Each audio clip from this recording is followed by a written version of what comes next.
فيديو جديد النهارده يا نجوم ومختلف عن الفيديوهات اللي قبل كده. زي ما انتم شايفين الديكور مختلف، وبصور لكم الفيديو ده من ارض الملعب ومن المستطيل الارضي. اتعودوا بقى على كده عشان الفيديوهات اللي بعد كده هتكون من ارض الملعب زي ما انتم شايفين كده. انا بقى جاي عشان اقول لك النهارده لو عايز تكون حارس مرمى محترف لازم تكون عارف المعلومات اللي انا هقولها لك دلوقتي في الفيديو. هتقول لي يعني انت جاي من المستقبل عشان تقول لي لو نمت وصحيت الصبح هلاقي نفسي حارس مرمى محترف لو عرفت المعلومات دي؟ اقول لك لا طبعا. يعني انا كلاعب كوره او حارس مرمى او حتى كمشجع كوره لازم اكون عارف المعلومات دي، لازم اكون عارف الكوره اللي بلعبها وشغفي فيها واكل عيش منها، لازم اكون عارف وزنها كام ومساحتها ومحيطها قد ايه، والخطوط اللي في ارضيه الملعب دي زي الدواير وزي خط ال 18 وخط ال 6 ياردة والخط النص والحاجات دي كلها لازمتها ايه واهميتها ايه للاعب كره القدم او اللعيبه اللي في الملعب. حاجات كتير هتعرفها في الفيديو ده، بس بعد ما تعمل لايك على الفيديو واشتراك على القناه لو انت مش مشترك عشان يوصلك كل جديد مع نجم الكوره. يلا بينا نعرف ايه اللي في الفيديو. طبعا مقاس الكوره بيختلف مع الفئات العمريه، يعني الفئه العمريه اللي فوق 13 سنه ممكن يستخدموا ويلعبوا بالكره مقاس 5، هي كره قانونيه، واللي وزنها ما بين 410 ل 450،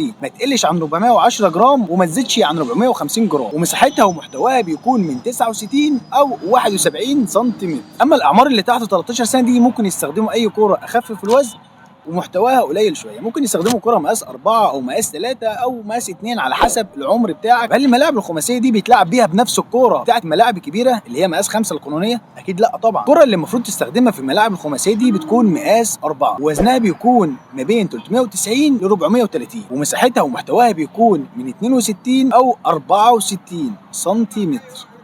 هل سألت نفسك قبل كده أهمية أو لازمة الأقواس أو الدوائر اللي بتكون في الملعب دي إيه؟ قبل ما تكون الخطوط والدوائر دي بتمثل أو بتعمل شكل جمالي للملعب، فهي بيكون لها أهمية كبيرة جدا جدا. أول حاجة طبعا الملعب بيكون بشكل مستطيل، خط المنتصف ده اللي بيقسم الملعب لكل فريق من الفريقين، والدايرة اللي بتكون في نص الملعب دي اللي بيكون واقف فيها اللاعب اللي بيباصي سواء السنترة أو بداية المباراة.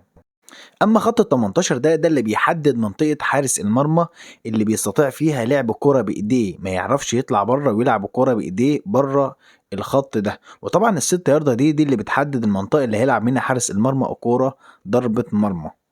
اما القوس بتاع ال 18 ده فليه اهميه كبيره جدا لحارس المرمى وللاعب كمان. حارس المرمى بيقدر يحدد فيه الجون وراه من غير ما يبص وراه ويشتت نفسه بشكل كبير، وكذلك اللاعب بيحدد مكان الكره فين وبيقدر يلعبها من غير ما يبص للجون. وانا كنت منزل فيديو قبل كده بشرح فيه بالتفصيل اهميه القوس ده لحارس المرمى وازاي حارس المرمى يقدر يتعامل من غير ما يبص للجون وراه. هتلاقي الرابط تحت في الديسكريبشن، انزل واتفرج على الفيديو. وقوس الركنية ده اللي بيحدد مكان الكورة، وما ينفعش الكورة تخرج خارج القوس ده وما ينفعش تتلعب وهي خارج القوس ده. طبعا الفيديو لو عجبك ما تنساش تدعمني بلايك وتشترك في القناة لو انت مش مشترك عشان يوصلك كل جديد مع نجم الكورة. سلام.